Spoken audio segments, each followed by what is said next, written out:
Ga jerin jihohi guda 10 a ƙasarmu Najeriya da Allah ya azurta su da ma'adanai sosai ba kaɗan ba.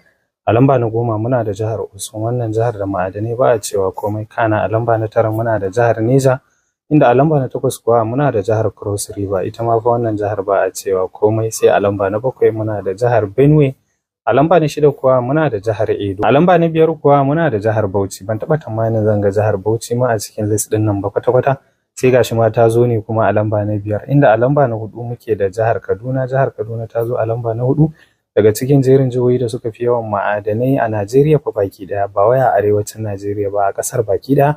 A lamba na 3 muna da jihar Kogi. Jihar Kogi ni dai na yi mamakin ganin jihar Kogi a cikin wannan list, kuma ma ta zo a lamba na 3 fa. A lamba na 2 muna da jihar Filato, haka zalika ita ma fa wannan jihar na Filato akwai arzikin ma'adanai fiye da duk yanda kake tunani. Sai da ƙarshe a lamba na 1 jihar da ta fi kowane jihohi yawan albarkatun ma'adanai ita ce jihar Nasarawa. Jihar dai Nasarawa abun mamaki.